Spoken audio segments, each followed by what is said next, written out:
I'll read a couple of quotes. Just I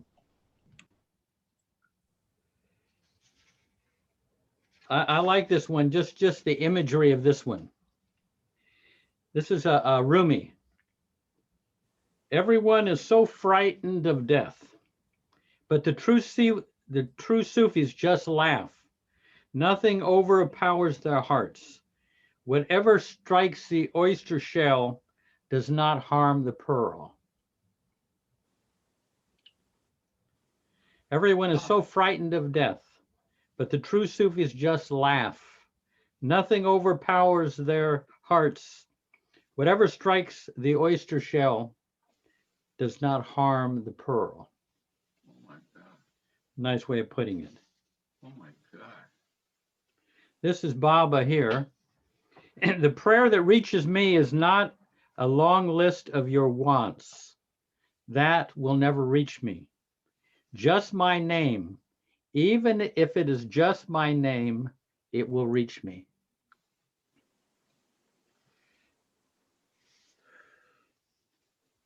This is another one by Baba. I am crucified every moment. Only those few fortunate individuals spread in the world know this. I suffer as no one could, and I suffer because I love. That's Baba. But this is something earlier we did effort and grace. So this is Baba responding to that. It is impossible to stop thoughts. It is almost impossible to stop feelings. It is possible to stop actions. No. Now One this out of is two is not bad. now this is Leatrice Shaw. This was Darwin's daughter. Baba asked me, "How are things going in your mind?" She was 19 at the time. "How are things going in your mind?" She had had some eye injury, a problem with her eye and everything, some difficulty that had lasted a while. "How are things going on in your mind?" I replied, "I can and am managing to make myself happy." Baba responded, "That's not what you should have said. What you should have said is, I am happy when I live only for you." I'll read that again. That's just a little kind of nuance there. Baba said, "How are things going in your mind?" I replied, "I can and am managing to make myself happy." Baba responded, "That's not what you should have said. What you should have said is, I am happy when I live only for you." Wow. And the last one. The world is ever aglow with the this is a one of the Sufis, Calendar, Shah ibn Ali Calendar. The world is ever aglow with the prophet's light, but it is hidden like the soul in the body. Only when the eye of the soul is opened can the light of his all-pervading sun be seen. I long for the day when your grace descends. Yeah.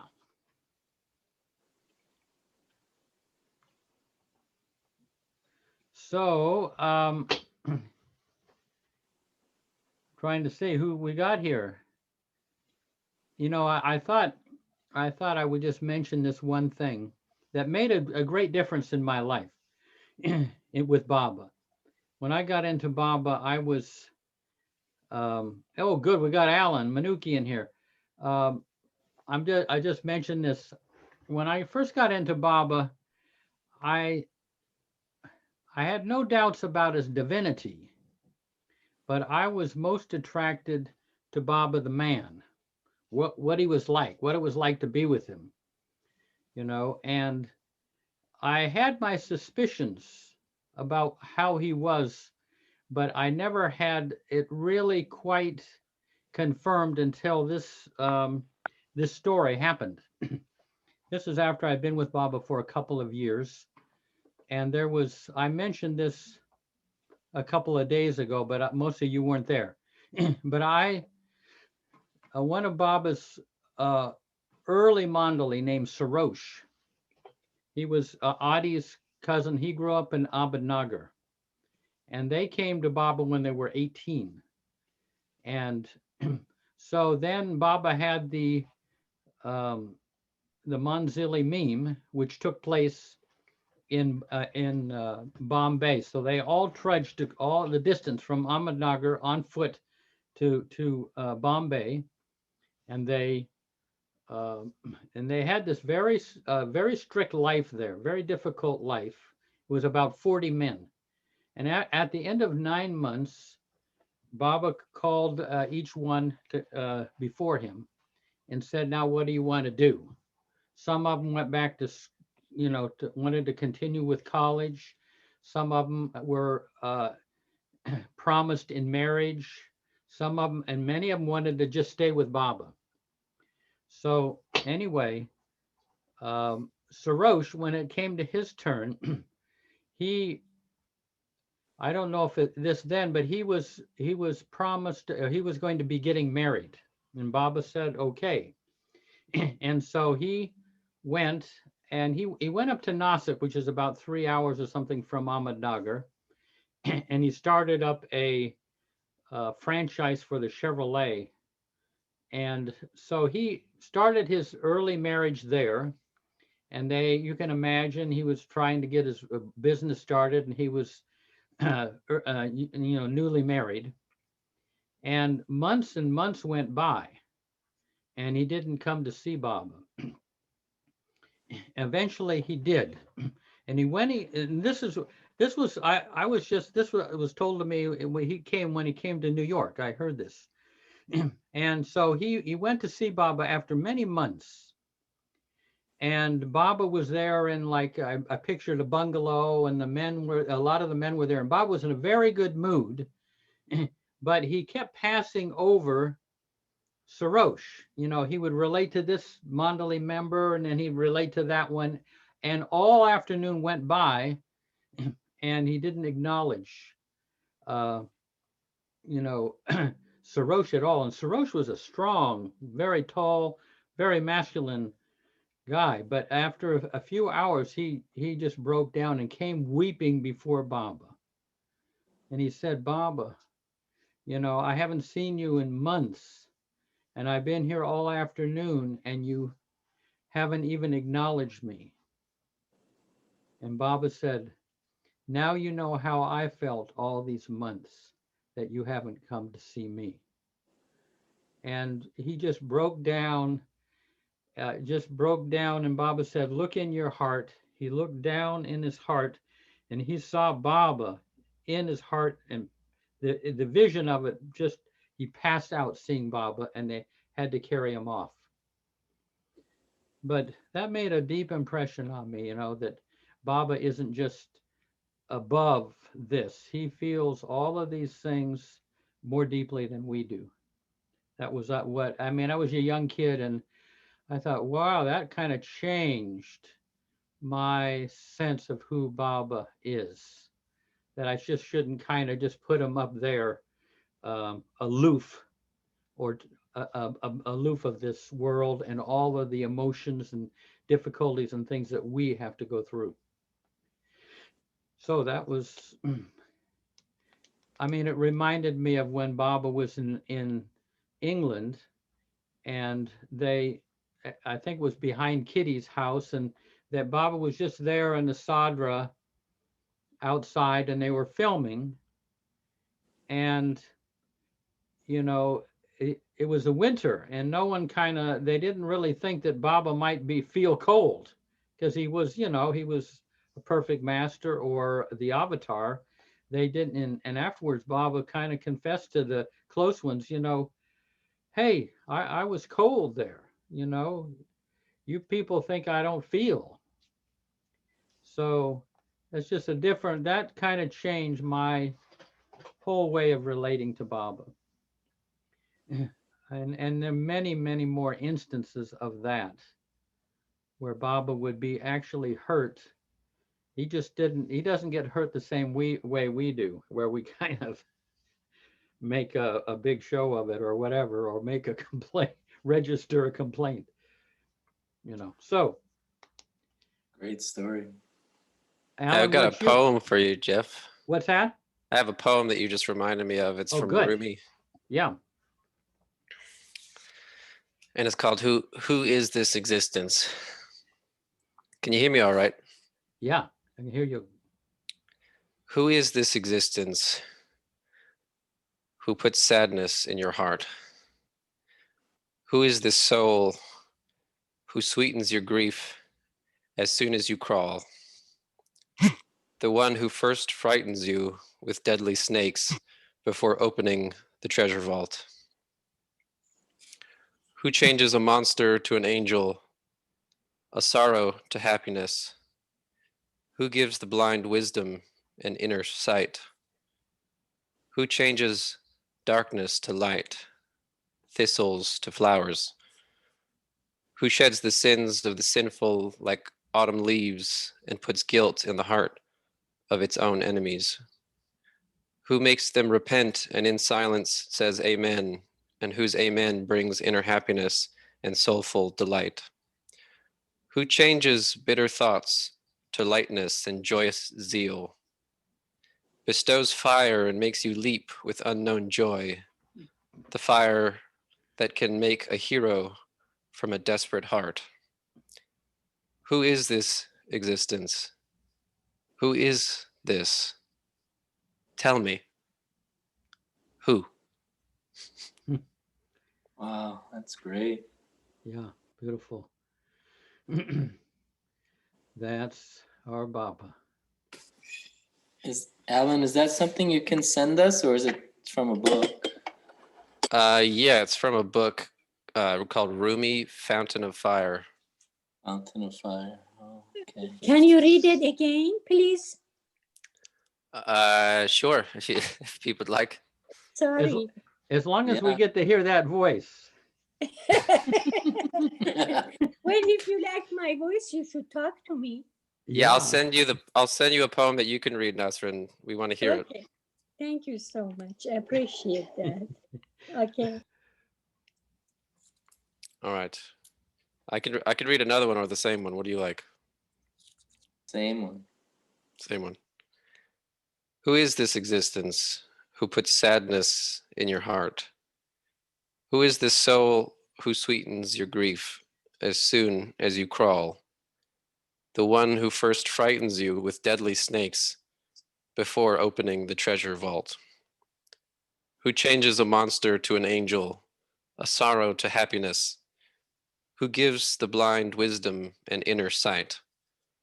Who changes darkness to light, thistles to flowers? Who sheds the sins of the sinful like autumn leaves and puts guilt in the heart of its own enemies? Who makes them repent and in silence says amen, and whose amen brings inner happiness and soulful delight? Who changes bitter thoughts to lightness and joyous zeal, bestows fire and makes you leap with unknown joy, the fire that can make a hero from a desperate heart? Who is this existence? Who is this? Tell me, who? Bravo. Beautiful. Bravo. Deva. Hey, so Brad, anything that any flashes, any insights, or any themes that are uh, running through your life? Oh, Or Hunter? I don't know if it'll get him off the sofa, but he's doing some work over there. yeah. No,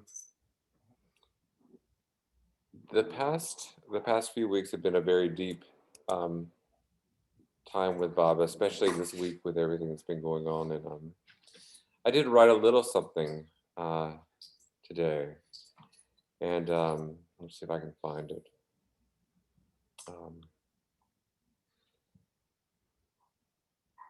let's see. I was just looking at Baba in my office today, and you know how he just rushes into your heart. And I just wrote this down quickly. I said, whatever love is for you in your life, put it all around you. Let everything you see, sense, and feel become its essence. That feeling, that sensation, invite it into your house to become your one true companion, your home, so that you might dare to gaze upon the illusory walls you have built around your heart, leaving you with absolutely nothing, while knowing you have found everything, the longing for love. So Beautiful. Can you that was a can little you read bit. it? Would you read it again? Yeah. Yeah. Whatever love is for you in your life, put it all around you. Let everything you see, sense, and feel become its essence. That feeling, that sensation, invite it into your house to become your one true companion, your home, so that you might dare to gaze upon the illusory walls you have built around your heart, leaving you with absolutely nothing, while knowing you have found everything, the longing for love. Beautiful. And I think as I was sitting in my office just seeing, I mean, I have probably 15 Babas around me in my office. And it was, I just had that moment of feeling him rush in. So, Yeah. It's been beautiful how Baba has been knocking down the walls and flowing in during this period. yeah. Really. We're a little more stopped than usual. Jeff, Yes. I would like if you could comment a little bit more. The other day you mentioned that throughout the conversation, I don't remember what came first, but you said that Baba is here, right here, sitting next to me, next to you. He is here. He's not anywhere else, but is here, very, very close to us, sitting next seat, and is very approachable. So since you said that, I think it was last week, I'm thinking about, and I'm trying to picture that, that Baba is right here.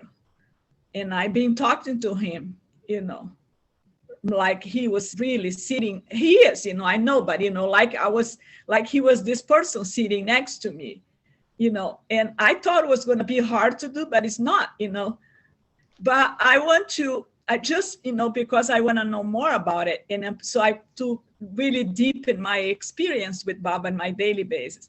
So I like you to, because I don't remember the conversation that was around this statement that you made it. So do you remember? Can you just, go back a little bit and see if you can just, bring back that conversation, or do you remember?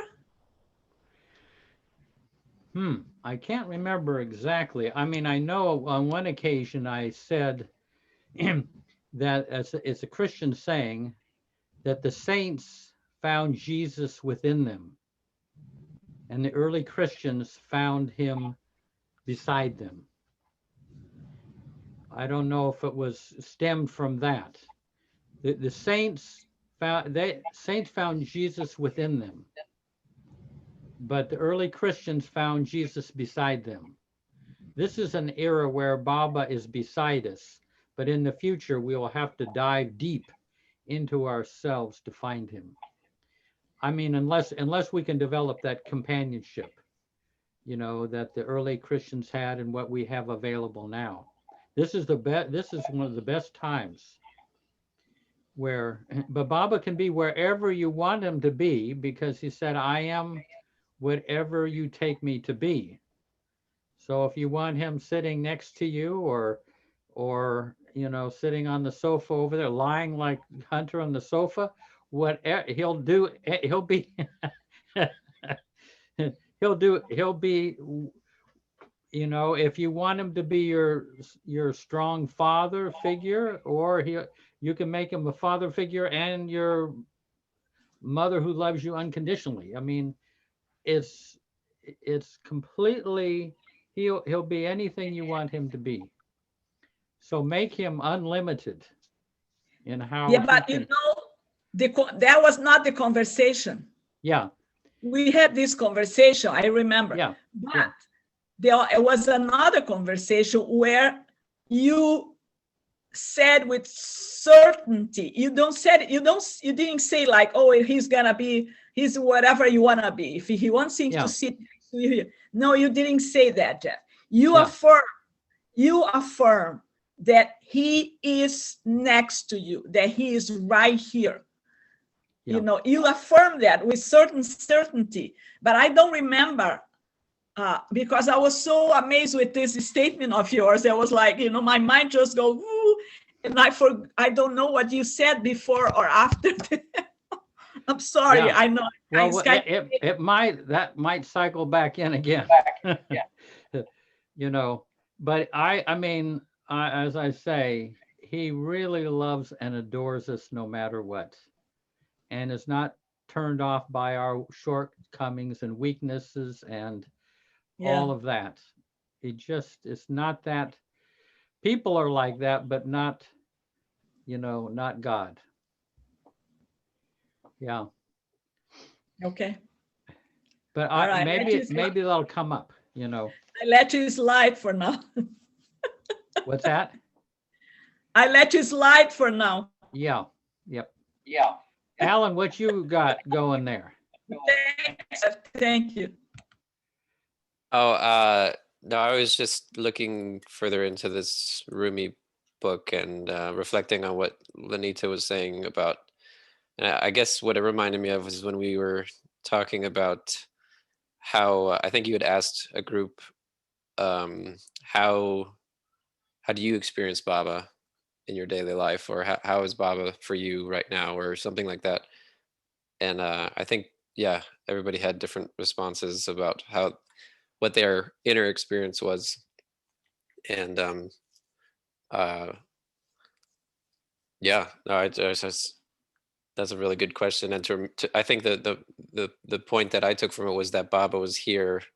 That Baba is here now. He's not somebody we're talking about from the past, or that was, we'll have to wait 700 years again to see him again, or to be with him. He's definitely available. And actually, I was listening to Erich, who was being interviewed by Gary Kleiner, and I found it particularly interesting because Erich seemed to be slightly, what's the word, annoyed at Gary, and I didn't understand that. I didn't understand why, because it's like the comments that Erich would give. He was like, "Do you think I would be here talking to you if my mind was gone, Gary? Would I be sitting here talking to you? No, I wouldn't be." Like, it was just like, so, like, just this subtle frustration. But he said something that struck me, which it's a little like gold coin from the tavern for me.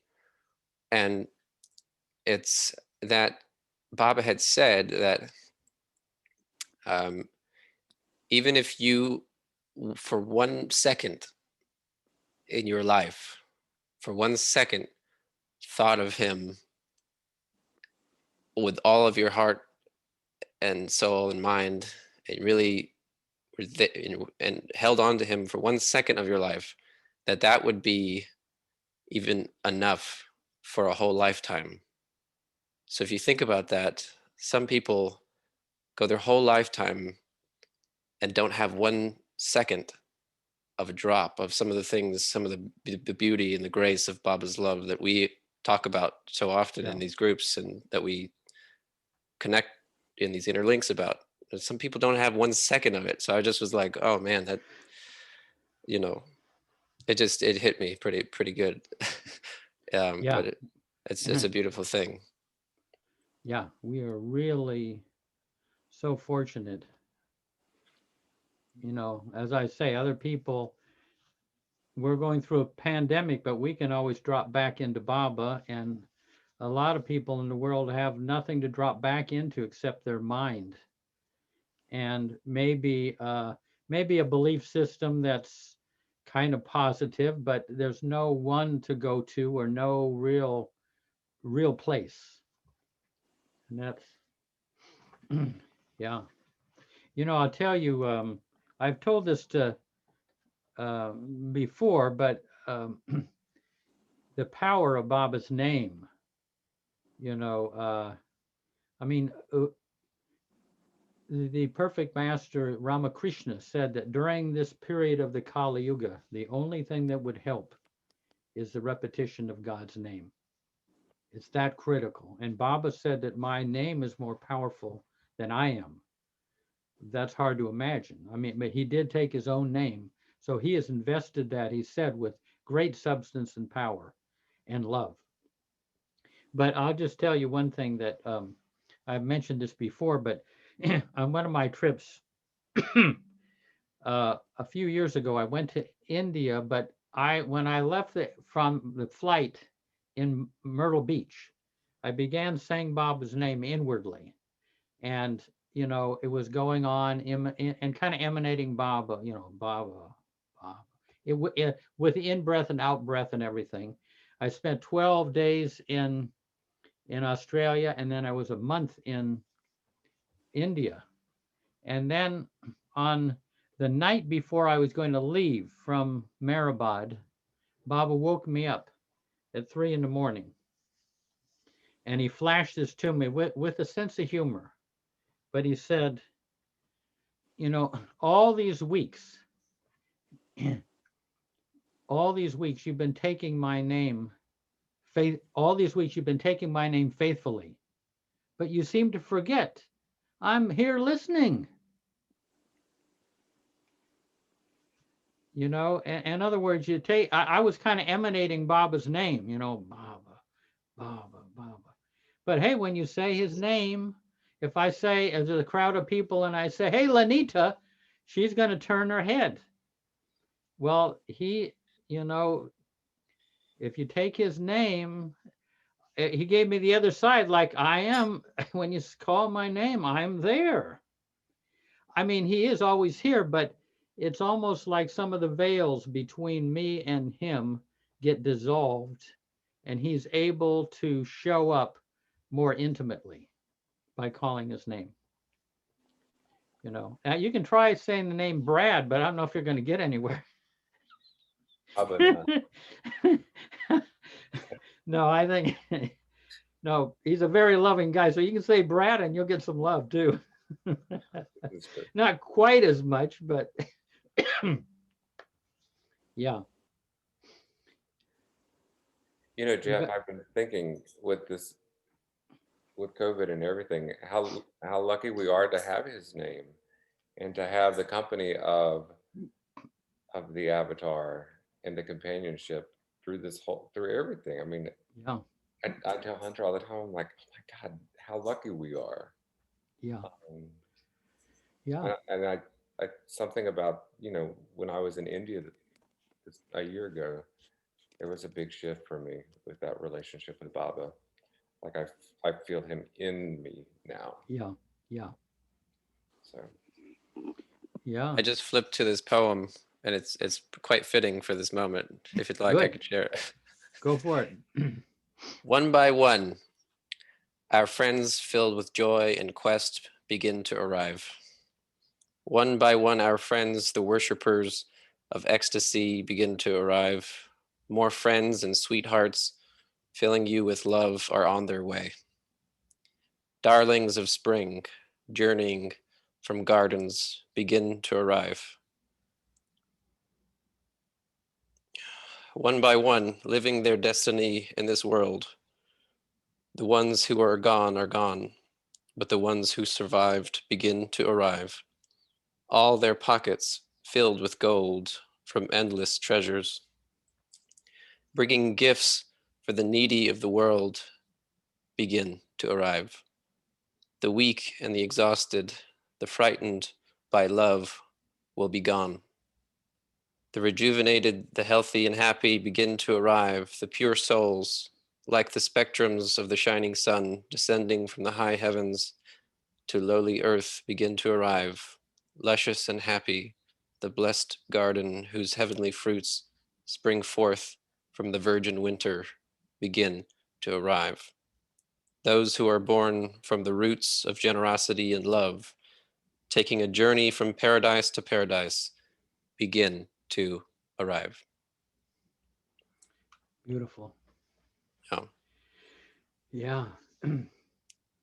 It just makes me think that not, it makes me think of like, it's not all of us are going to stay stuck in some dark gloom of suffering forever and ever. But it also makes me think, well, it's also part of that cycle. It's the cycle. Yeah. Yeah, there's a one of the guzzles of Hafiz where he says, I mean, I can't remember the wording, but it's like, you know, you grieve that you've lost your happiness, that it's gone. The grief at having lost your happiness will go, and you'll be happy again. It's, I mean, Mani used to say it's happiness, sadness, happiness, sadness are lined up like on a bus, you know. All of that like the weather passing through, but it doesn't touch the atmosphere, the Earth's atmosphere. But Mayor Prasad, I'm going to ask you to give that that quote again so Brad can hear it. That one about the intellect. Oh, This is a beautiful, beautiful quote of Baba's that has surfaced.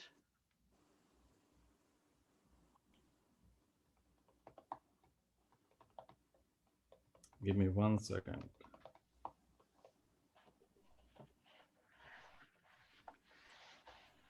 Yeah.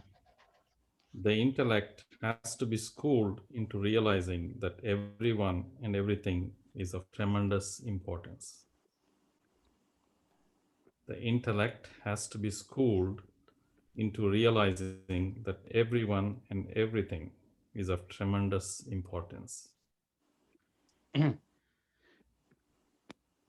Yeah. And there is Schooled. another one, Yeah. I think. Let me find the other one that. Let's see.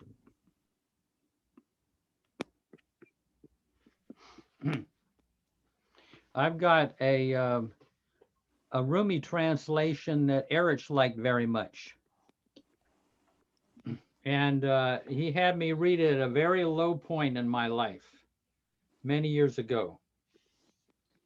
There are a couple of terms here.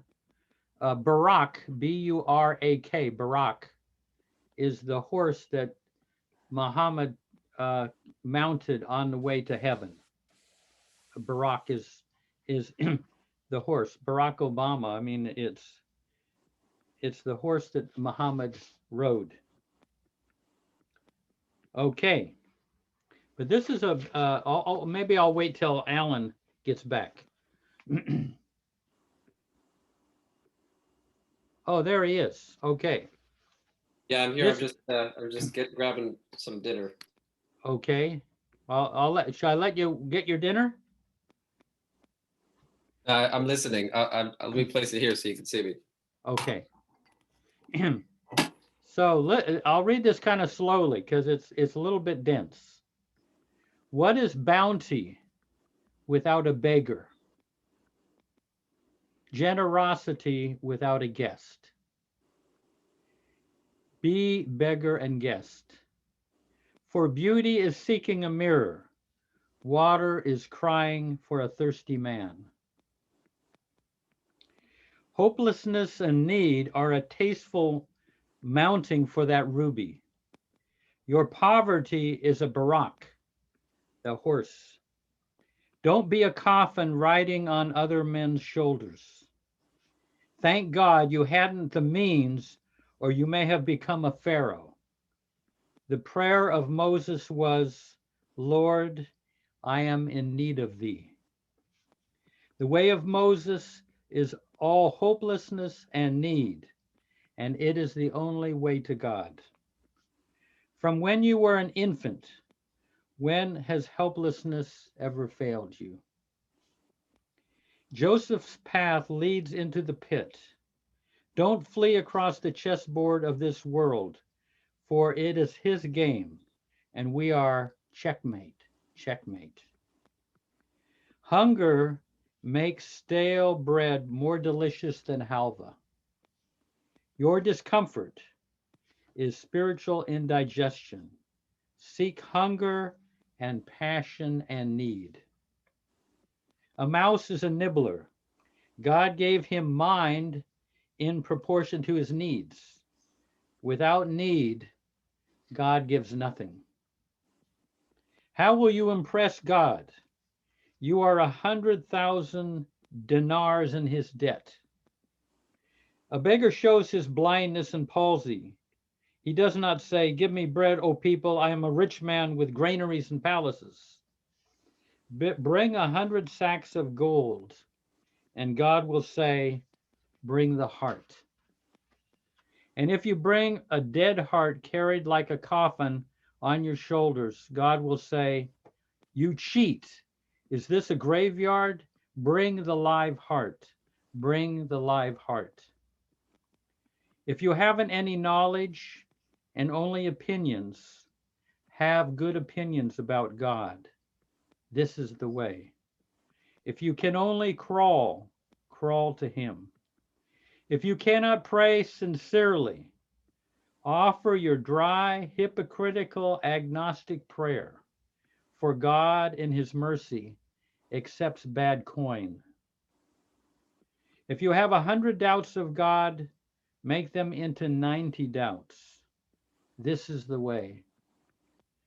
O seeker, though you have broken your vows 100 times, come again, come again. For God has said, though you are on high or in the pit, consider me, for I am the way.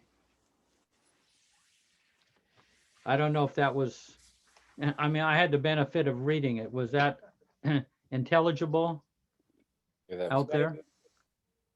As slowly reading has entered our mind nicely. Yeah, good. Hey, Sham. From when you were an infant, when has helplessness ever failed you? If you cannot pray sincerely to God, offer your dry, agnostic, hypocritical prayer. For God in his mercy accepts bad coin. That's a great line. That's a Erich's line. I mean, that he knows. I mean, that, yeah.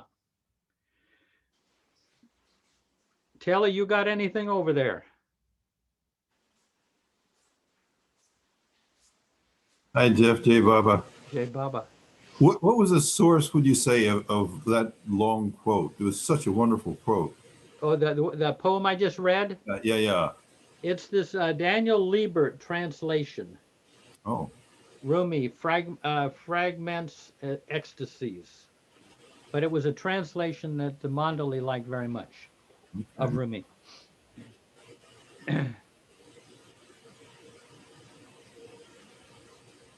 I have a Rumi quote, Jeff. Yeah. This is from The Sufi Path of Love, the spiritual teachings of Rumi, translated by William Chittick. William Chittick. Yeah. He knows about Baba, yeah. Oh. Okay, here is the quote. Man is like a bow held in the hand of God's power. God employs him in various tasks. In reality, the agent is God, not the bow. The bow is an instrument and a means, but for the sake of the maintenance of the world, it is unaware and heedless of God. Tremendous indeed is the bow that becomes aware of the bowman's hand. You faded out a little bit on your audio. So, The arrow didn't hit its target. okay, let me read. Can you hear me now better? Yeah, I Yes, think so. Yeah. read again. Okay. Man is like a bow held in the hand of God's power. God employs him in various tasks. In reality, the agent is God, not the bow. The bow is an instrument and a means, but for the sake of the maintenance of the world, it is unaware and heedless of God. Tremendous indeed is the bow that becomes aware of the bowman's hand. Yeah. Beautiful. Hmm.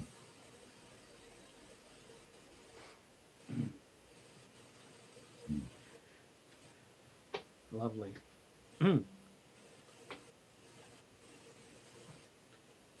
Diane, have you got anything over there that you like?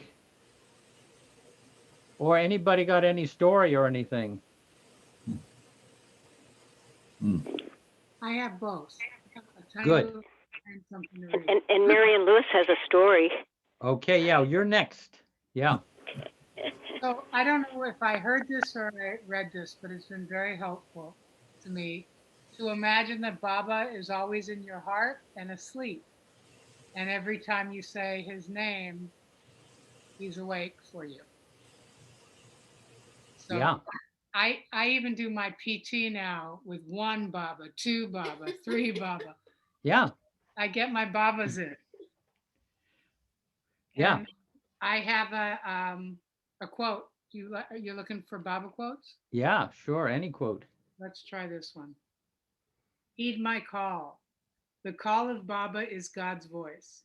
Age after age, when the wick of righteousness burns low, the avatar comes yet once again to rekindle the torch of love and truth. Age after age, amidst the clamor of disruption, wars, fear, and chaos, ring the avatar's call. Come all unto me. The time has come, and I repeat the call and bid all come unto me. I have emphasized in the past, I tell you now, and shall age after age for everyone repeat that you shed your cloak of life and realize existence which is eternally yours. I have only one message to give, and I repeat it age after age to one and all. Love God. Yeah. Beautiful. Marion has something. A Right story. from New, Hi, this I'm from New York Marion City, Lewis. I too. don't have a camera, so I can't be seen. I'm so grateful that you're all there, and I can see you. And this is prompted by all the quotes of Rumi, not just tonight, but other times also. And something that I think everybody loves, that the synchronicities that happen in our lives that are just unexplainable, but make me grin and smile and be appreciative. So I'm an avid bird. I love all animals. I'm an avid bird watcher and just love birds. And my grandchildren, when they were young, would ask me, "Oh, Grandma, what superpower would you like to have if you had a superpower?" And mine was always that I could fly. And so not everybody knows this, and I'm part of a group. It's a women's group. We're an activist group. We've been together almost 28 years, and we're a time banking group where we trade hour for hour with each other. But now everybody's older with the pandemic. We don't see each other much, but we do share on a Zoom call. And I had 2 things recently. I had a little surgery, and then I had a fall on my bike when the gear didn't shift in, and I tumbled over and I hurt myself. And I did report this in to the people. So this, they did know, but I'm not used to getting a card from everybody. But one day this card arrives, and it's from one of the women, and on the front is a pink parrot. and I'm trained in energy work, so I know that the heart chakra is green, but it has a ring of pink around it. And then there's the green on it. This parrot is sitting on a green branch, and that's the color of the heart. So all the colors in the energy field are of the heart. And so I open it up.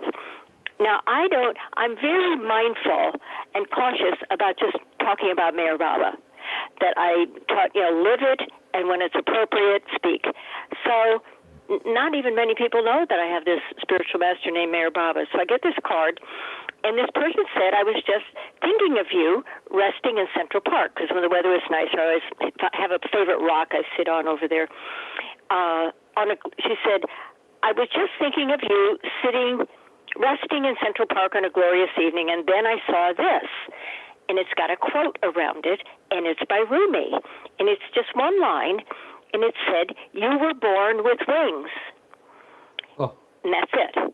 I don't know what it's from or anything. And then she added, and your possibilities are endless.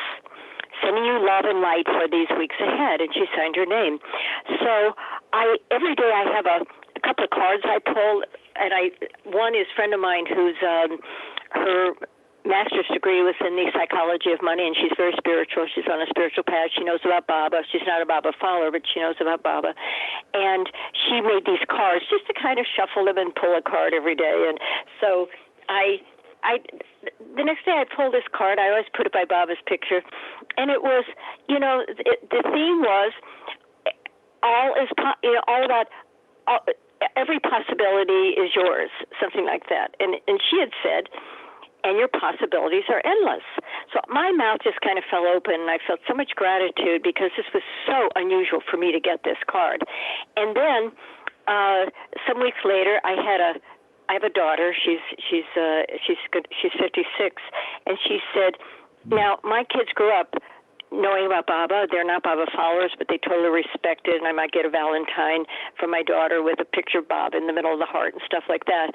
But I don't go on and on about Meher Baba. Once in a while, I might say Baba said this or that. So I get a note for her, as I had a birthday recently, and she said, all of a sudden, I open it up, the note, and it's a quote from Rumi. Now, what I've noticed is, so anyway, this quote is, put your thoughts to sleep. Do not let them cast a shadow over the moon of your heart. Let go of thinking. Rumi. So I opened that up, and I thought, so in both of these cases, what I've noticed, I'm blurting out what Baba said. And it's not forethought, it's not afterthought, and it always seems very appropriate, and it's well received. So to my friend, I said, oh, my spiritual master, Meher Baba, quotes Rumi. Rumi was God realized. And so it just blurts out of me. And the same way with my daughter. I said, where did you find this? What inspired you? Meher Baba quoted Rumi, had his disciples read Rumi. And so I just came across it and copied it down recently. And so I look at Baba's pictures, and I thought something's happening because I am the original cautious person, not afraid, but cautious about just blurting out anything about Meher Baba being my spiritual master. And I look at his photographs, and I hear inwardly, now is the time to speak out. And so it makes me smile, makes me laugh, because it's just blurting out of me without any forethought or afterthought, and with total glee. So I just wanted to share that because the synchronicities were so delightful. Yeah, beautiful. Yep. Oh. Hey, wow. Yeah. There's a line that I like, which is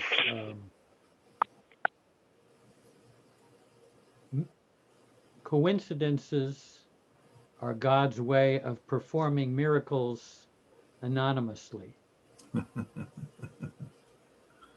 That kind of reminds me, Marion. Coincidences are God's way of performing miracles anonymously. Yeah, I call them synchronicities, is because when the wires cross in that way, where there's kind of an explosion of the heart, it just is so beautiful. Yeah. Yeah. Yeah.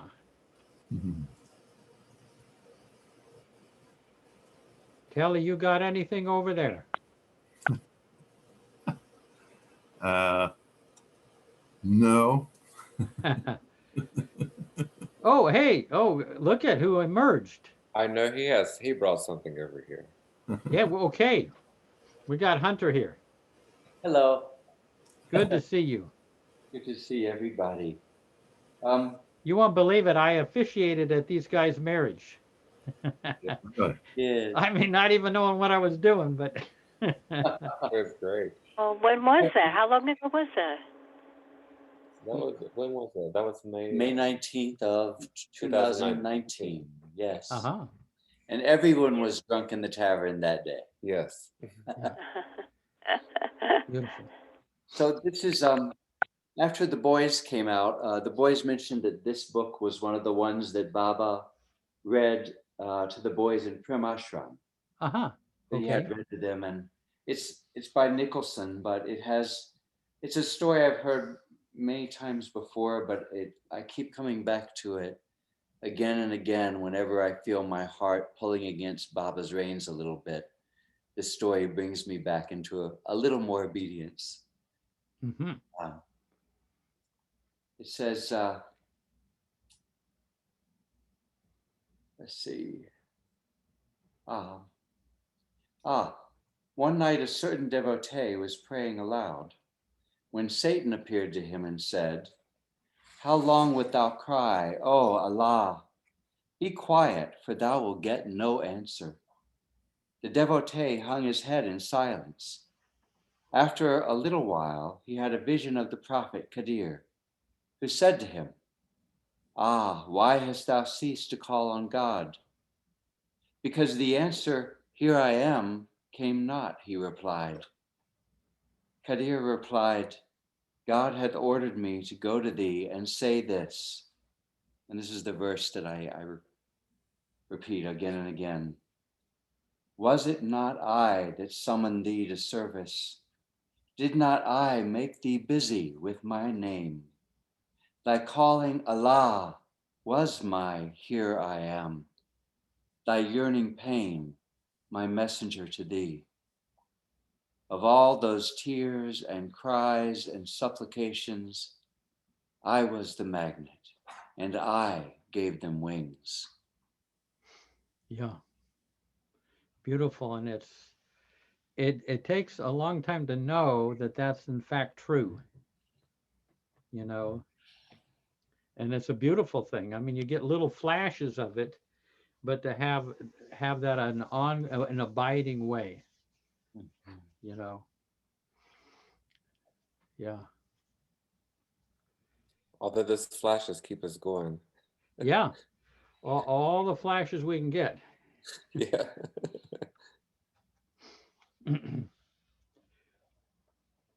Yeah, I've given this example from Sri Aurobindo, the difference between intuition and illumination. He gives a figure of you're traveling across this countryside on a moonless night. And you can't see where you're going. You're stumbling along, hoping that you're going in the right direction. And then there's a flash of lightning. It illuminates a little bit so you can go a certain distance, and then you're kind of groping around and stumbling, and another flash of lightning. And eventually, as there are more and more flashes of lightning, you know, eventually you can actually see a bit of the countryside. And when it's a steady flash and everything, that's when intuition has moved into illumination. But it's all those little flashes eventually light the path, light the way, light the heart. And we're waiting around for those.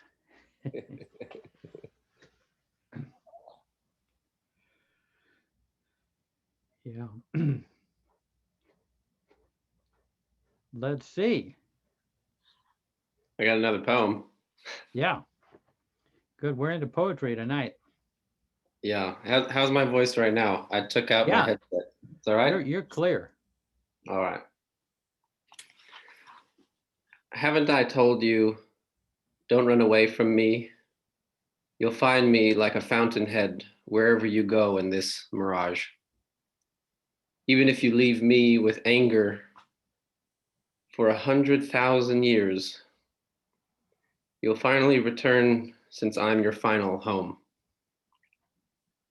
Haven't I told you, don't be fooled with the spangles in life? I'm your final fulfillment. Haven't I told you that I'm the sea and you're a small fish? You're better off staying with me than venturing the dry shores. Haven't I told you, don't go towards the trap?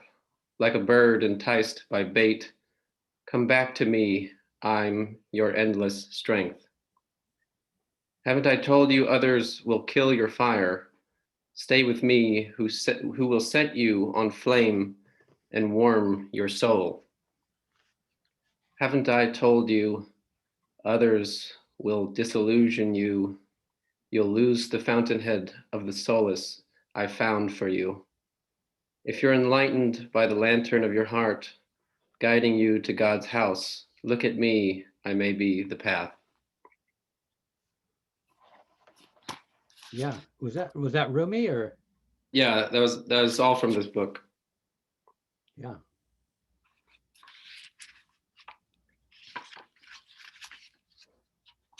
I have something to share from Conversations, Jeff. Yeah, go for it. Yeah. Beautiful line that I found. Witness the game I play in you rather than trying to play your game in me. Huh. There is continuation of that, but I found that line to be so meaningful. Witness the game I play in you rather than trying to play your game in me. Yeah. It's, I was going to read, can't find out where this thing is. Oh, yeah. Okay. Let's see here.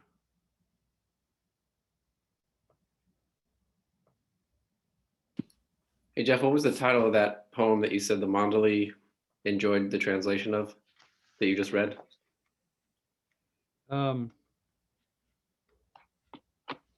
You know, there's no title to it. But it starts out, what is bounty without a beggar? Generosity without a guest. Okay, thanks. Here's something, I don't know if, are Bradley and them still there? I can't see. We're here, yeah. Now here's a different aspect of Baba.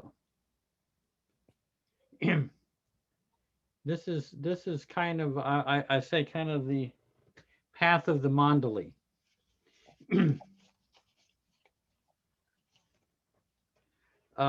So this is from my, I'll go ahead and read. One day in the mid-1970s, with many young Baba lovers gathered in Mandali Hall, Erich was telling stories of being with Baba. At one point, when there was a pause in the room, I blurted out, Erich, I have a feeling that if I were to inhabit your body for a half hour, all I would want to do is go unconscious and asleep. He gave me such a momentary flash of acknowledgement, so instantaneously that I may have been the only one who caught his look. He said nothing in response, but I felt sure that I had stumbled upon something profound. I had felt for some time that he was inwardly bearing tremendous suffering for Baba, while always appearing relaxed and easygoing with us. I knew that if I were to inhabit his body, I would be absolutely crushed. Being with Erich was what I imagined it would be like being with St. Francis, who willingly suffered so profoundly in his love for Jesus. Many years later, a buddy of mine, Dan Ladinsky, went a step further and actually asked Erich what his inner experience was like. So this is what Danny shared. Once I asked Erich from as deep a place as this monkey could summon, saying, how is it possible for you to appear so normal? He's saying this to Erich. Actually, I even shouted that at him, at Merazad, in the context of a milestone between us. And he did not respond until the next day when we were alone walking. And I really could not repeat all he said. It would be just too off the Richter scale for anyone to believe. For few may even believe all here so far. But a part of what he said was, and this is verbatim, Danny, I use all of my tremendous strength every second to appear normal. If I did not, I could so easily collapse on the ground in a profound, profound gratitude to God and just dissolve, disappear. For anything I can look at or perceive is so miraculous to me and can give me such divine delight and amazement. Well, as I just said, I use all my strength to appear normal and not to be overpowered like a must. And I can appear perfectly normal, perfectly. I can be perfectly poised, for that is the way I can best serve my beloved. That was an eye-opener for Danny, but again, this was something we suspected. But Erich never shared such things in the gatherings in Mandalay Hall. In this case, Erich revealed this privately and under some pressure. And there was another exchange with Erich that was very telling. Danny, in his usual colloquial way, blurted out, "You Mandalay take a nip now and then." Erich responded, "What do you mean by that, Danny?" "You take a shot of his bliss." "What makes you say that?" Erich queried. "I see it in the eyes of the Mandalay sometimes." Erich suddenly became serious. "Brother, we are the chalices that hold the beloved's wine. Others may come and help themselves, but for us, we never take a drop."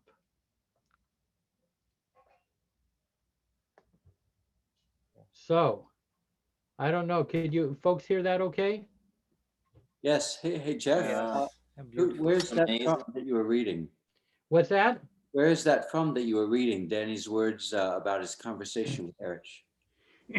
Well, these are things I heard from Danny and stuff I wrote down. And then there was something on Baba Talk, that one thing about how are you able to appear so normal? Mhm. You know. That's so great. But this is a whole different thing, because most Baba lovers are trying to get that experience of bliss and everything. And they don't take a drop of that. They give it to everybody else and take nothing for themselves. And you could feel that. I mean, whether you knew that or not, these people were so, I don't know, so mature, so so compassionate, whatever. So they weren't self-denying for for themselves. They were self-denying for us, you know. Thank you. It's beautifully expressed. Beautifully. Yeah. I know Adi once, several times he told us back in the early 70s, he said, if I hadn't gotten into Baba, I would have been a great saint with a large following. But instead, I joined Baba and I've experienced nothing but frustration, humiliation, and exhaustion day by day, day after day. So, he gave up that high state just to look after Baba's, help him down here on a physical plane to make things possible for him to live the life that he needed to for all of us here in the world. So they all gave up their high states from previous lives to look after, well, Erich would say our job was to look after his body, you know, and take him wherever he wanted, make sure he didn't get ill, write the letters he wanted, whatever. Get the passports so they could get over into Pakistan or whatever. Hey, Jeff, Yeah. did you ever, I don't think I've asked you this, but how was it with the Mondali? I mean, I guess specifically Erich, in terms of like physically touching you. Like, did he ever pat you on the shoulder? Did he ever hit you on the back, like say good job? Was there ever like a physical? Did he hug you a lot? Was he always wanting to hug you? Everybody was lined up for a hug from Erich and Monty. Oh, wow. You get off the bus and there was no way they were going to keep from hugging us. And you know, I mean, what I felt with the Mondali was, when I first met them, they responded to me like I had always known myself, and they were just meeting me for the first time. In other words, they were at the level of essence. So when you're at the level of essence, everybody is known to you. All of these differences and everything just don't mean anything. They know Lanita. They can see her and they know her. You know, they don't have to get to know her. You know, that was a beautiful thing.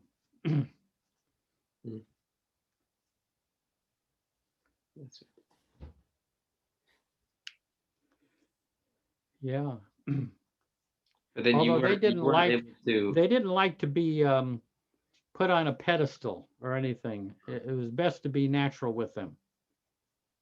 And then you got the best from them, I would say. What were you going to say, Alan? I don't think you were able to touch still. You weren't able to touch or hug Mara or the women Mondali. Was that still a strict rule for men? Yeah, but I got to work over there at the house a lot, at the women's quarters. So I got to be around her a lot. She would look. You could still like look at her in the eyes and interact and be around and. Yeah. Yeah. When was that break? Was it after Baba dropped his body that it kind of loosened where she was more able to be around men, or what was that before he dropped his body? You know, it was interesting. One day, Baba said that he was going to bring Mara out on the porch, and all the men who hadn't seen her for years really got to see her. She came out on the porch with Baba of the main house, and all the men Mondali were there. And I think she said Jai Baba to them, and they said Jai Baba to her. And exactly a year later is when Baba dropped his body. And it was like Baba saying, now you are, now you are there for the world. But men couldn't touch her, but I think you had to be under the age of 7 or under. I can't remember. Oh, I was going to tell, oh, wait, where is, oh, she's not here. I'm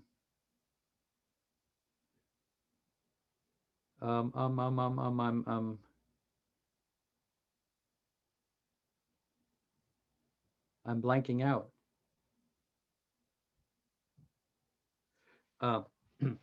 Anyway, here's what I was going to say this to,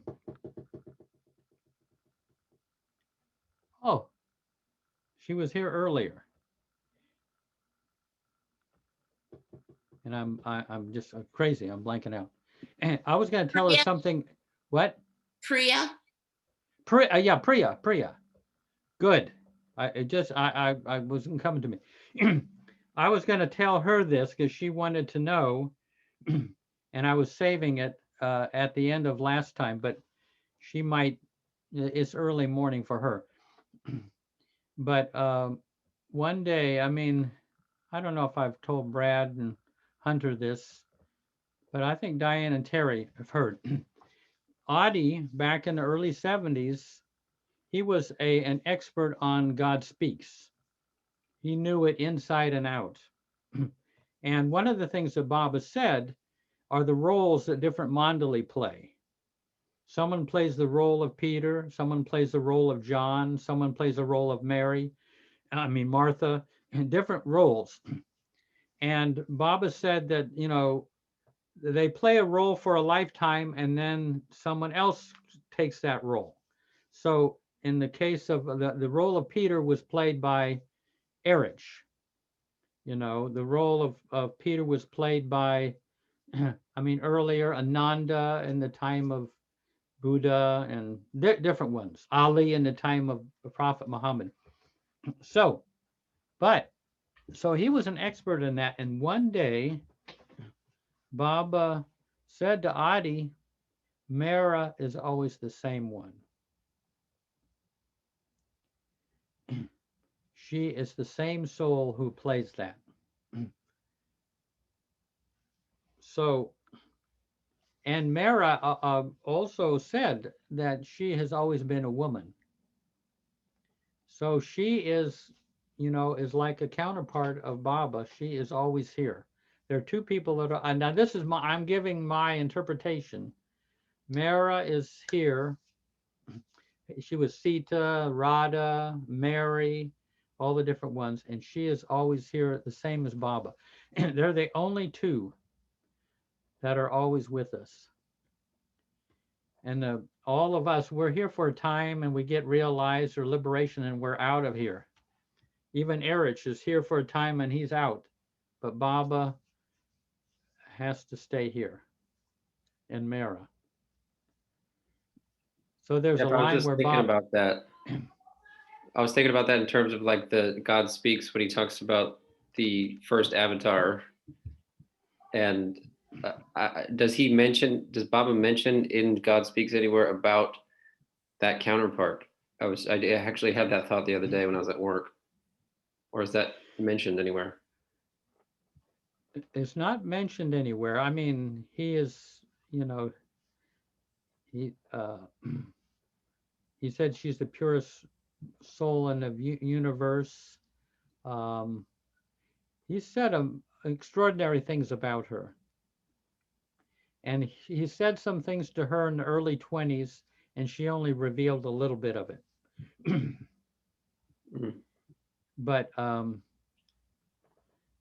yeah, so Baba is the only one. And here's I had a quote of Baba's where he says, the same theater, the same, these are Baba's words. I wrote it down, the exact time and place, because people I didn't think would believe me. But Baba said the same theater, the same show, the same actors, 24 hours a day, eternally.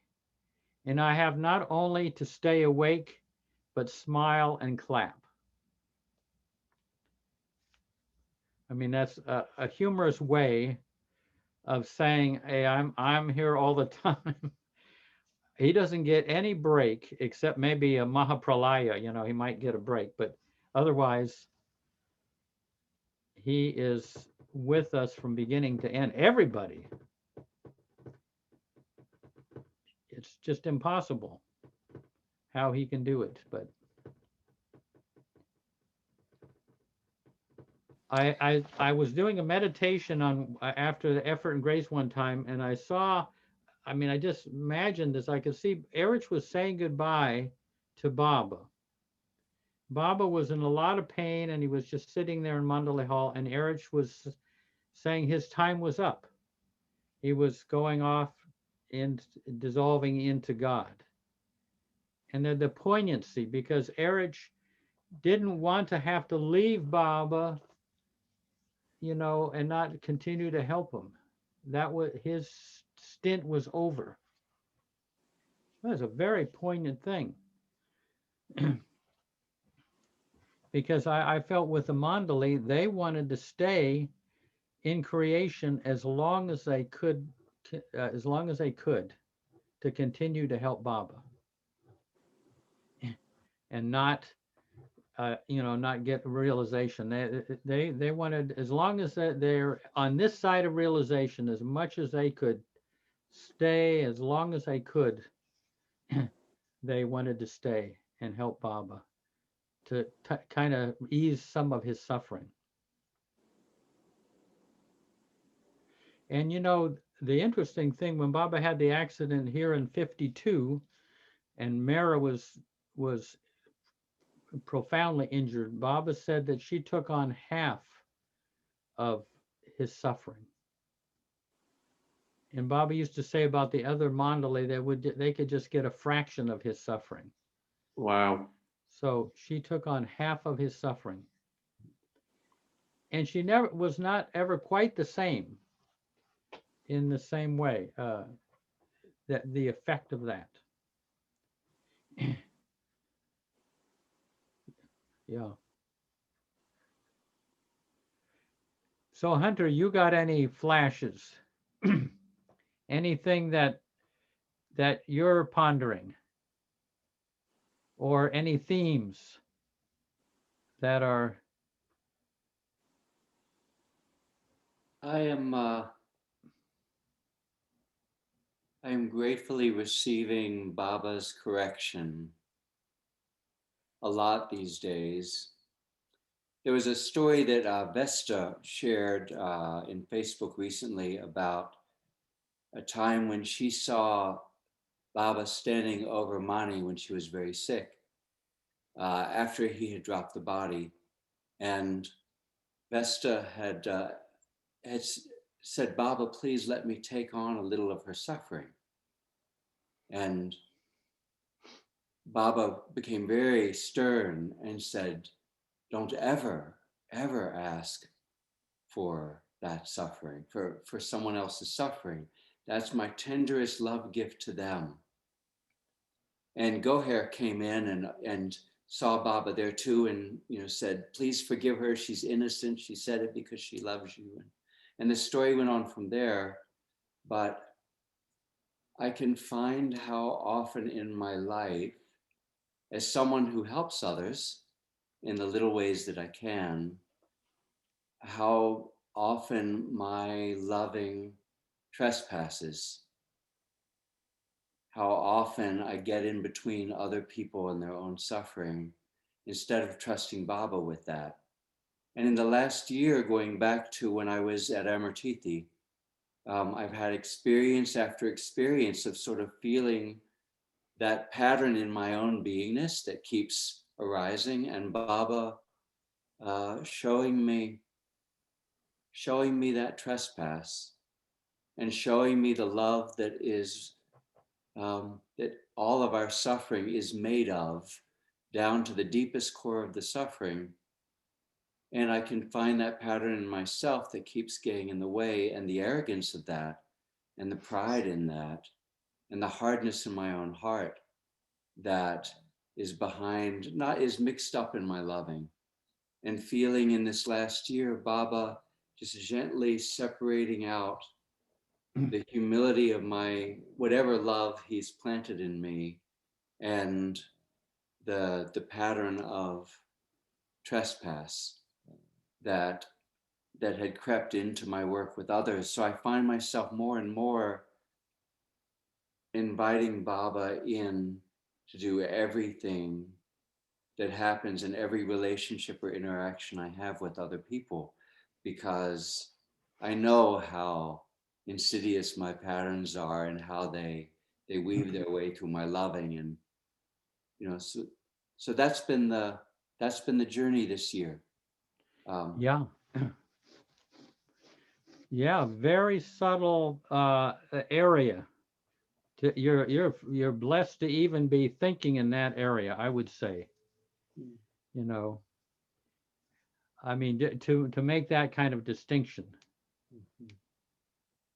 The beautiful thing is love displaces nothing. And good, I mean, Eric got on me early on, virtue and good, or helpfulness, all of those things are, they have a little bit of an intention to it. Love doesn't really have an intention. It's kind of still, and it decides to do something. But I mean, my early trips to India were, Baba had me over a microscope, trying to tell the difference between good or virtue from love. They're almost indistinguishable, but they are worlds of difference. In fact, I mean, Eric once said to me, way back then when I was working on this problem of the difference between good or virtue and love, I came into Mandalay Hall and I sat down my first day of being at Marizot on that trip. And there was a discussion going on. And then Eric looks over at me, totally apropos of nothing. Jeff, the accumulation of virtue is not the goal. Self-improvement is not the goal. But there's that. The difference between the highest level of good, the highest good and love are still far away. Love doesn't have any impressions. Love is impressionless. It activates a lot of impressions, but it actually doesn't. I mean, it's hard to get up on that level to see that love just, what can I say? It doesn't have any agenda. I mean, it's, yeah. That little, the distance between those two is so, it's a painful, that separation from love. Yeah, but you're really lucky, fortunate to be trying to make that distinction. But it's like telling the difference between a diamond and a crystal. They look exactly alike unless you're a jeweler. And no, that's taking right adjustment to others to a very high level, I would say.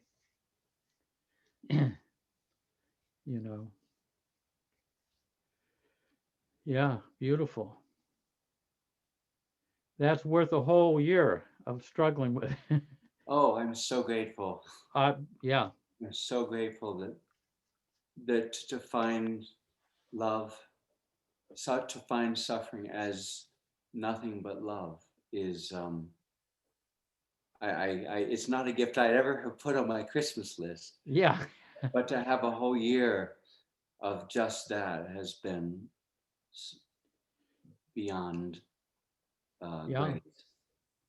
No, that's beautiful. Yeah. Any other themes?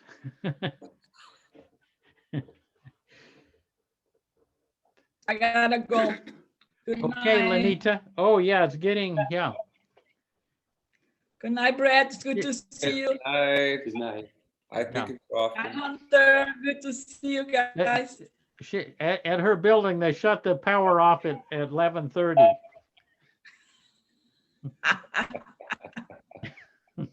Yeah, that's true. I'm gonna be in the dark. Yeah. So her lights suddenly go off anyway, so. All right.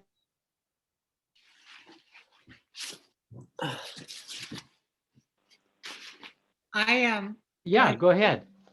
I don't think that I could have gotten through the last 4 years, let alone the last 4 days, the last 4 weeks without Baba, with the chaos in our life.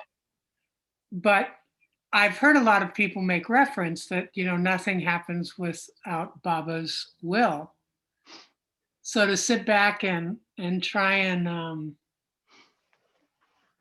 breathe in, to think that there's a method to the madness here, while the madness is happening is almost excruciating. But Yeah. it takes a lot of leaning on spirit to keep myself from being breathless. Yeah. Yeah. I mean, because, everything is Baba's will, but there's a part of Baba's will which he calls his wish. Baba's will is like an express, is like a local train. It stops at every little town and village and everything. And love, which is his wish, is the express train. And it's hard to see humanity opted for the local train, basically for karma, the cause and effect. And love really picks up everything. But there's been a turn. I mean, a turn. I think some of Baba's wish is starting to manifest just by in this country. Some of the love and unity is starting to win out, which is hopeful. But it is a lot to stomach. Yeah. Lots of stomach. Anybody that's having difficulty,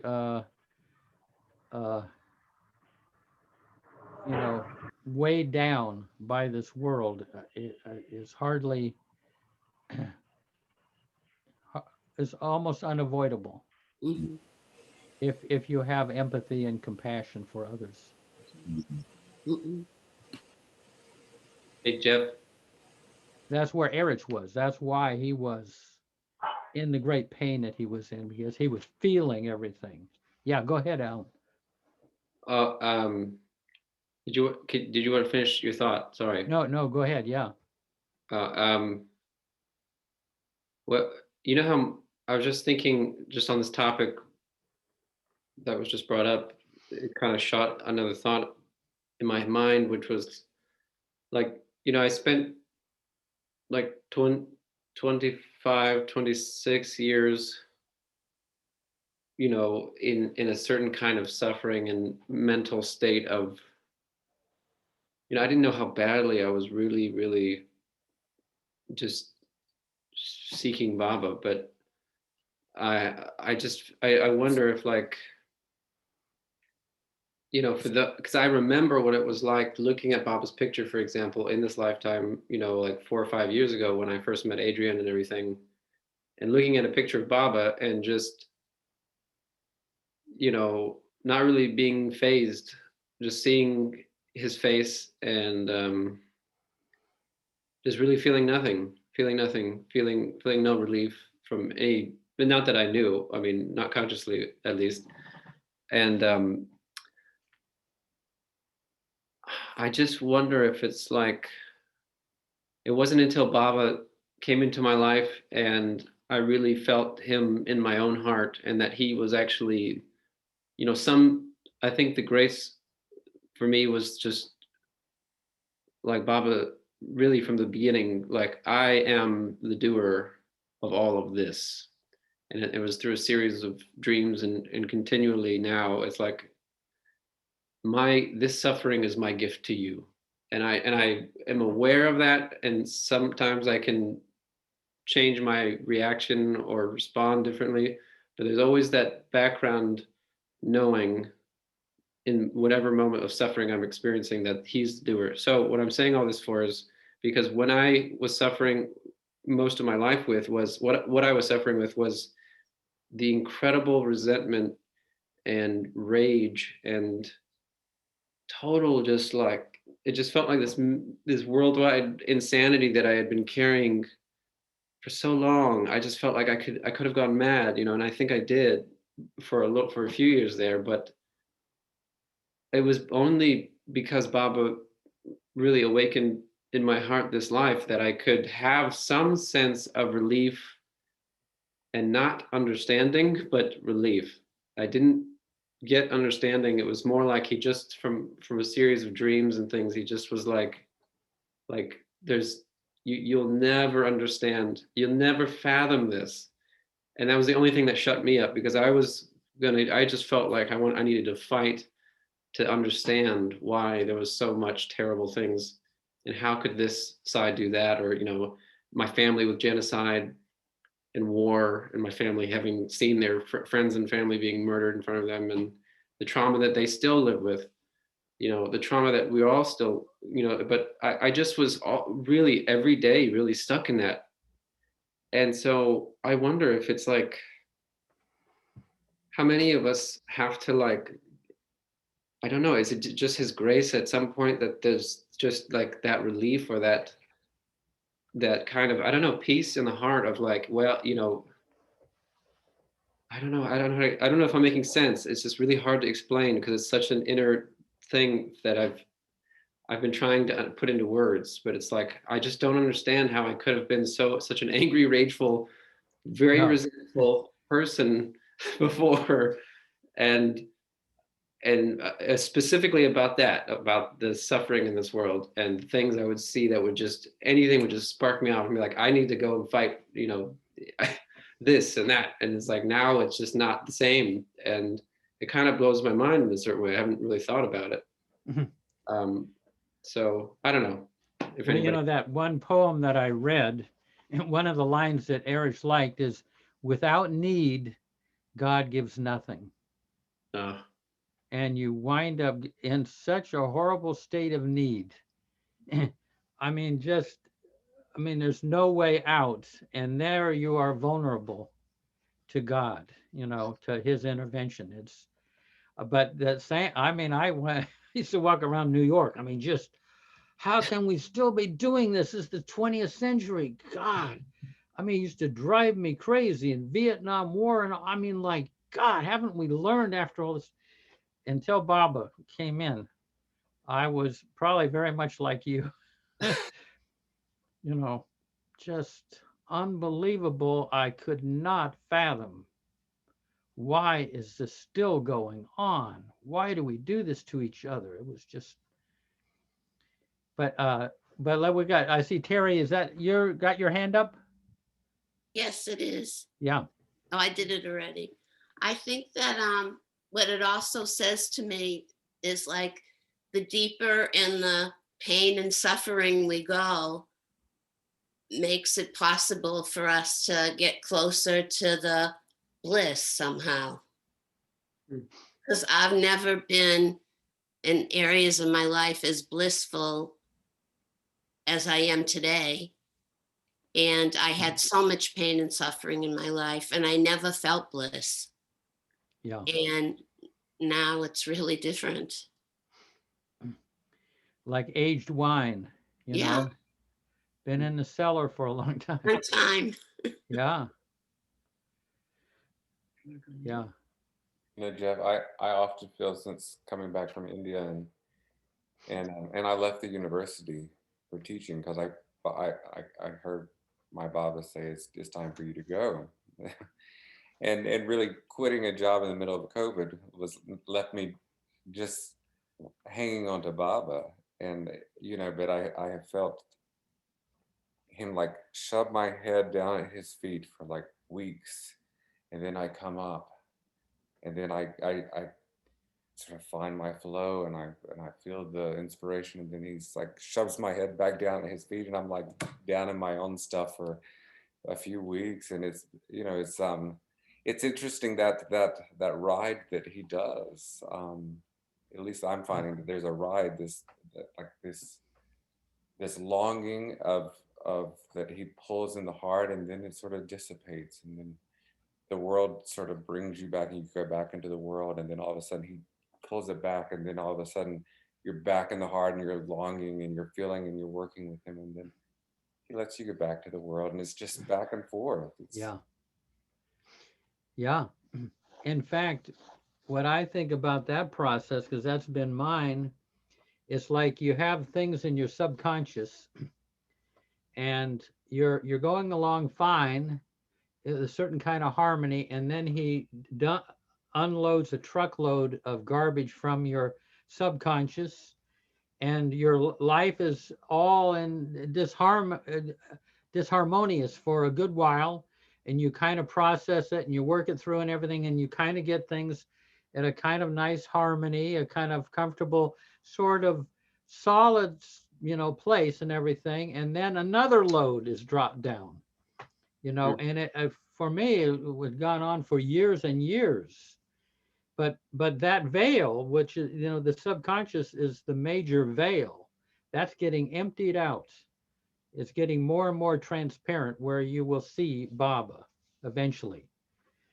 But like I say, I had everything going great, and then boom, some event in my life or some internal thing, and I'd have to work at it, clean it all up, harmonize it, give it to Baba and all that, and I'd ride on that for a while, that kind of harmonized place, and it's you're making progress, even though it may not seem like it at all.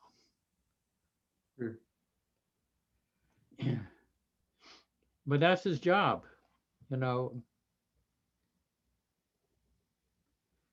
Yeah. Well, I hope I don't have to go another 25 years of my next life to remember his name. Well, here's one thing I thought was very funny. I once asked Bao Kalchuri, Bao was one of Baba's intimate mandali, and I asked him, did you have any inclination growing up that you would one day be one of the intimate disciples of the Avatar? And he said, no, he didn't have any. He didn't even believe in God. He didn't have any clue of his destiny. And there he was. He became, all those intimate times. Baba said he played the role of John. Erich played the role of Peter. But it's amazing. You just don't know. But Baba did say that in your early 20s, you pick up where you left off in your last life. You pick up the knowing and whatever you have learned about love and spiritual life, you pick up. Sometimes and we all kind of became spiritually minded somewhere in there.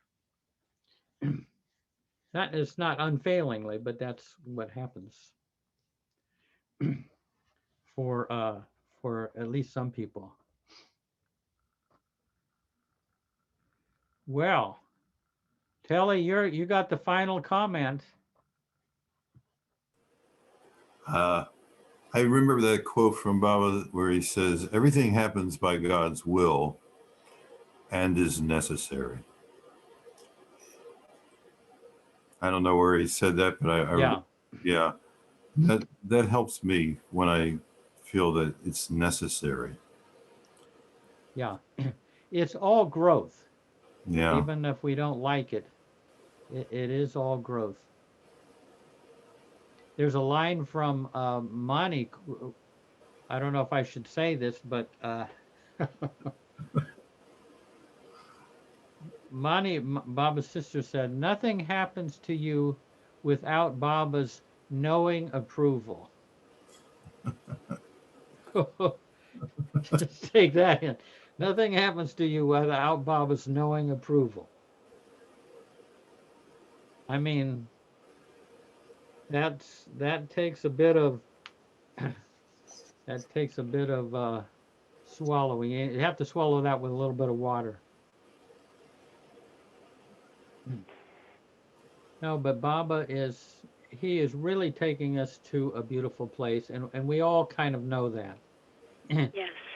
Especially over time, you can see how much you've grown and what you've matured into, and it doesn't matter whether you were with Baba outwardly, because he's monitoring everybody's growth.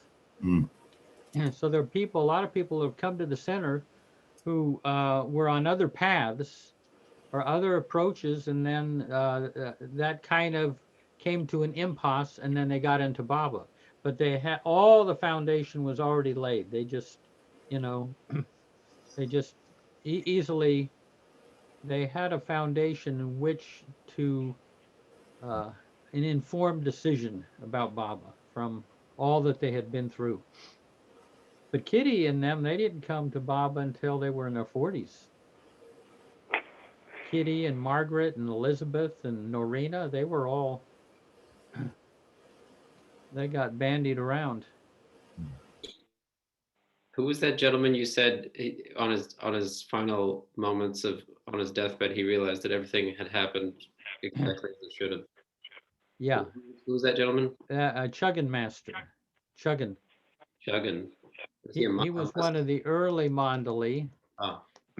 And Baba had wanted, he was there at Mehrabad and everything, and somehow he felt that, you know, that I guess his parents had arranged for him to get married, and Baba didn't really want him to get married, but he did. And I don't know if that was why he kind of felt like that meant that he didn't get to be there at Mehrabad so much for a while. And he kind of, he led his whole life, and he kind of felt like he didn't do what Baba had wanted him to do, even though he was an intimate Mandali and worked did so many things, some of these gatherings, you see him there, he was very active. But when he was dying, he realized when he was dying, the moment he was dying, that he had done exactly what Baba had wanted him to do. But he didn't have that conviction until the last moment. And he died with, you know, in bliss. Yeah. I'm curious, do you know how old Mira was when they had that accident? Ooh. Is this accident 1 or 2? The one here. 52. She was in the accident in 52. Was she born in 1907 or something like that? Which would make her 45 perhaps? Wow, it's a lot. I don't know. Thank you. I think that, but I'm not exactly certain, but it is okay. It is correct. He was 45. He was. Oh, good. He was born in 7 and accident at 52, 45 years age. Yeah. Right. You know, calculation. speaking, when I was talking about, thanks, Sham, I was talking about Mara always being the same one. There was a woman who used to come to the center a lot, but she grew up as a Cherokee Indian in Georgia, and she suffered a lot. But she was Catholic, and she had always turned to Mother Mary for support, and she wound up being a single mother with 4 kids and struggled and struggled and struggled. She had a very difficult life, but she always took shelter in the Mother of Jesus. And so anyway, then lo and behold, she became a Baba person, used to come to the center. Then she went to India. And when she was in India one day, Mara used to take people out around the side of the house where they had garden and herbs and everything. And so one day, her name was Maureen Stamp. Mara was out in the garden holding the umbrella over her head and showing her the different plants. And at one point, Mara stopped and looked at her. It was just the two of them. And Mara said, "I have always been looking after you." And she knew, oh, this is the Mary that I had been taking, that had been helping me all these years, all these difficult years. Yeah. You know, Jeff, that makes me wonder how much Baba kept Mariveiled and how much she knew that she just didn't speak. Yeah.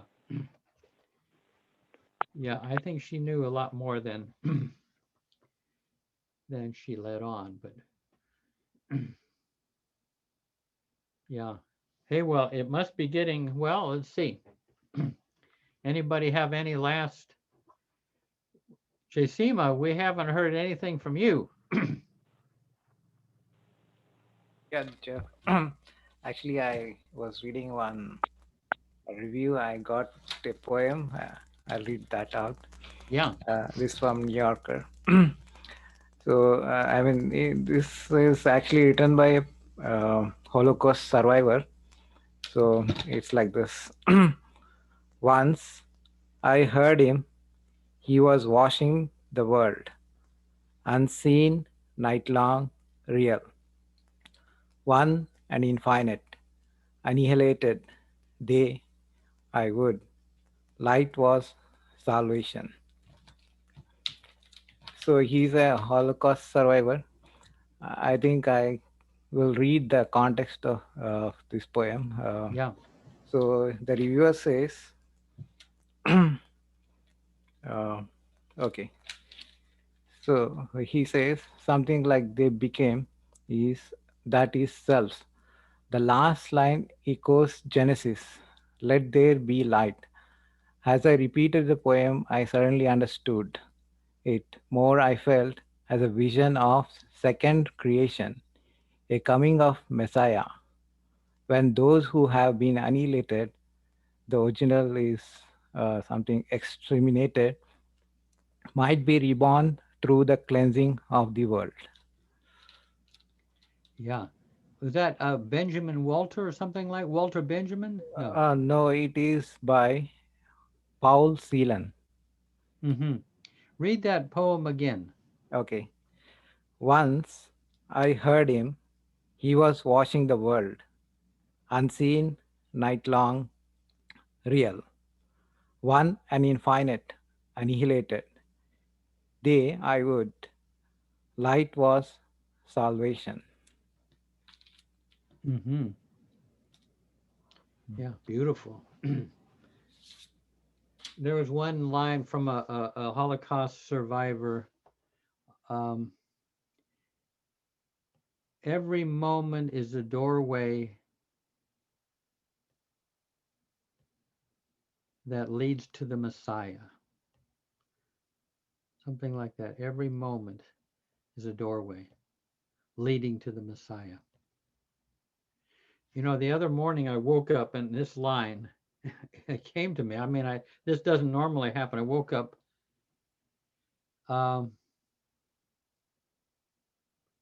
if you make your heart into Bethlehem, Jesus will be born. If you make your heart into Bethlehem, Jesus will be born. I woke up with that line. It's like totally out of nowhere. Yeah.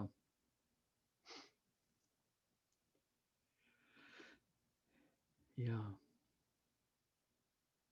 Well, I think Terry and Diane get the award for having done the most marathons today. I think I'd have to agree since we are going on now 15 hours. 15 hours of With Zoom. a few hour break, but we I had need already to at tell you 6. that it's Sunday and I work. I literally go to work to my office and work. Yeah. And at 6 o'clock, Artie is on in our bedroom on this laptop on this table. And then it travels from when we really The get camera's up. off the whole time while Yeah. we're getting dressed. But we're listening every day. Yeah. And then while we're finishing up and ready to leave the house, that's what sends me off to my day. It's incredible. Yeah. And then when we're home, we feel so like we get to just hang out. It's amazing. We're really behind on Netflix. Yeah, Rail people, behind. my patients will say, what have you been watching on television? Baba TV. You know, because everyone wants to exchange the good stuff that's on TV. There's only one show that Diane and I have watched. And I say I Zoom with my community all night, and it's crazy, and I love it. Yeah. And it's made a really difficult time, a really gorgeous time, and I know I'm being blessed. There's just no way you can't know that. And for me, I go to work in my kitchen. So the commute is really good for Los Angeles, but I don't get to be around people. And I do human resources. So it's kind of like my species I'm not next to. So these intimate times are incredibly authentic. Yeah. And remembering that, you know, Baba is with us 24/7, you know, like, because you forget when you're in the world a lot. It's hard to hold on, even though we're supposed to. Yeah. So this has been such an amazing gift. It's been so steady. Yeah. No, it's great. But we do accept the award for the day. So. Yeah. Yeah. We- You, no, yeah. you got that. They are. Graciously. Yeah. And humbly. Well, I guess it's getting there toward that time. Bradley and Hunter, great to see you guys. Yes, we'll try to make this a regular thing. Yes, definitely. It was so Hey, good. Baba. Bring anything. Dinesh, great to see you. We call him Gustav. Bradley and Hunter. And Bradley and Hunter, I met you at Samadhi year back. yeah. Yep. Dinesh. And So very jovial friend, Bradley and Hunter. Yes, Yeah. good to see you, Good to Dinesh. see you, Dinesh. Can you remember? Yes, Oh, I yes, remember. of course. yeah. We met at MPR, we were together and we met at Samadhi a couple of times. Yes, I still Yeah. have you on WhatsApp. Good, good. Yeah. This is Great. where you meet all your your ancestors. Lost and found. And Shab, we're still going to get back to, I haven't forgotten. Okay. The 10,000 Mogul soldiers and only a Yes. certain number of 31 only. in the that fortress or whatever. Yes. Let's see who else we got. Marcia Maltz and Mary, wonderful, you're there. Mary Yes. Chand. Yeah, So Jai much. Mad Baba. Good Jai night. Mad Baba. Good night. Yeah, see you, Marianne. Yeah, Mary Chand. Jai Mad Baba. Yeah. Amen, Baba. Amen, Baba. Anyone got any last quote? Okay. I do want to tell Alan. Alan, your voice was so beautiful. Yes. Thank you. Yeah, your singing is the Sahaba. Oh yeah. Thank you. Yeah, I So it's an official fan club because this is your second request that I'm aware of. Maybe a song next time. Hey, Yeah, I'll someday. I'll end with this. This is from that same book. That and Kitty. This was Kitty's favorite poem. This is Kitty liked this because she found that Baba was more interested in drawing closer to them than they were in drawing closer to him. He was more eager to meet them than they were. You know, it's not like Jesus is over there and you try to work your way over to get close to him. Baba was more active from his side than they were from their side. So the last line in this really rang true for her. Love says, I will deliver you this instant. I groped for excuses, but love came excusing me. I don't feel strange anymore with my heart here, my soul there. I discovered he is heart and soul. It was he, not I, knocking at the door. It was he within. It was he, not I, knocking at the door. It was he within. I caress my own breast, for there he is hidden. No one else knows you, Since you are I know you. Forms become a trifle when feeling and intuition richly intensify. In the end, man tires of everything except heart's desiring, soul's journeying. Sultan, saint, pickpocket, love has everyone by the ear, dragging us to God in secret ways. I never knew that God too desires us. That was the line. I never knew that God too desires us. That was Kitty. That meant that rang so true for her. Thank you. Yeah. Wow. Good to see all you guys. Thank you, Jeff. Thank you, Yeah. Jeff. Thank you. Yeah. Jai Baba. Much Jai love. Jai Baba. Baba, Jai Baba. Avtar Baba. Meher I Baba come on ki Tuesdays. Yeah. Okay. Avtar Meher Baba ki jai. Baba ki jai. Avatar Meher Baba ki jai. May Baba ki jai. Okay. May Baba ki jai. DJ. Jai. Nice meeting you, Hunter and Brad. Yeah, good to Good see to you. Hi, guys. Bye. Hey, Bob. Bye, Dinesh. Baba. Everybody. Bye, Bradley and Hunter and Ellen Yeah. and Jeff. Brad and Hunter. Jeff's already gone. Diane and Terry. Hi, Alan. Jai Shema.